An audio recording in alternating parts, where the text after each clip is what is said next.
Republican politics. Republican Party Chairman Reince Priebus held court today at the National Press Club to talk about a new RNC report calling for drastic changes if Republicans want to remain a viable, competitive political party.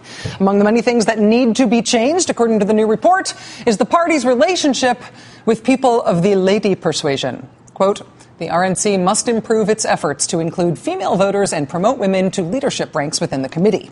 Additionally, when developing our party's message, women need to be part of this process to represent some of the unique concerns that female voters may have.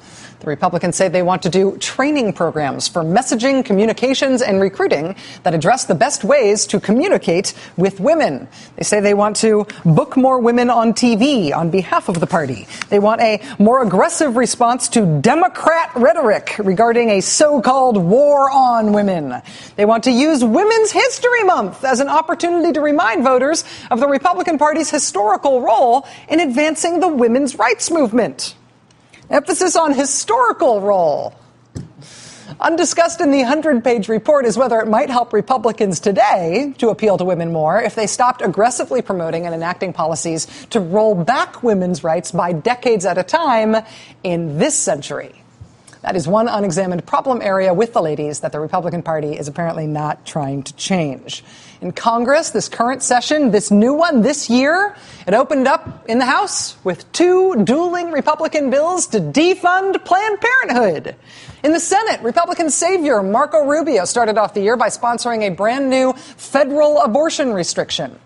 Senator Rubio then found himself one-upped by his rival for the Republican savior label, Rand Paul, who just introduced a personhood bill, which would ban abortion altogether at the federal level. The bill would also likely ban hormonal birth control as well as in vitro fertilization. Whatever you think of the viability of all the Republican federal anti-abortion and anti-contraception and anti-Planned Parenthood legislation, it has to be said that the place where this brand of aggressive Republican activism turns into law and not just into politics is all over the country, in the states. The states where Republicans are in power, they are doing stuff right now that they have never done before, as long as abortion has been legal in this country and constitutionally protected for the past 40 years. They have never been more radical than they are right now. We have reported before on this show about the radical turn taken this year in Arkansas's newly Republican-controlled legislature, where lawmakers just passed a ban on abortion that starts at 12 weeks. The governor of Arkansas vetoed the ban, citing the fact that it is totally unconstitutional and the fact that the inevitable lawsuit will cost the state's taxpayers dearly.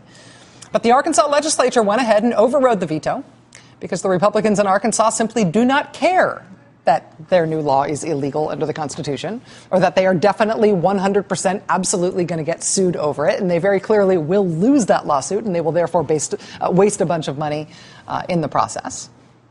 Much as they would like to, Republicans cannot just ban abortion, thanks to Roe versus Wade, which is why the Arkansas decision is kind of strange.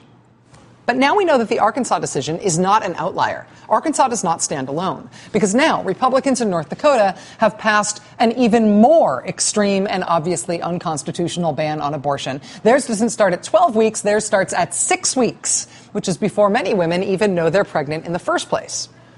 North Dakota's Republican governor has 3 days to either sign or veto the bill. He has not said what he will do, but the bill passed with enough votes in the House and the Senate that even if he does veto it, the legislature can just override him like they did in Arkansas. And while he decides what to do about the most radical, new, blatantly unconstitutional, obviously illegal abortion ban in the country, Republicans in his legislature are poised to send him a couple more, even more radical bills to consider after this one. There's two Rand Paul-style personhood bills that would ban all abortion and birth control pills and in vitro fertilization. Those bills have already passed the Senate. They are set to skate through the House, and they'll be on their way to him thereafter. It is getting harder and harder for any one unprecedented, totally unconstitutional abortion ban to hold the title of most extreme abortion restriction in the country. Republicans are essentially in a race now. In the Beltway, they are preaching about how to appear more reasonable to the women folk among us.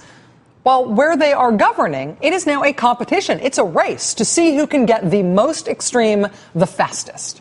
And these are not just proposals for political benefit. This is not just a wish list on the fringe anti-abortion movement. These are actual bills that are being passed through entire legislatures and enacted into law in Republican-controlled states.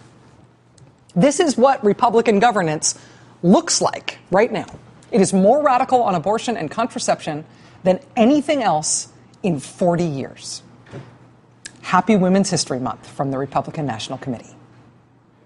Friends, Romans, countrymen, lend me your ears. We do not give up.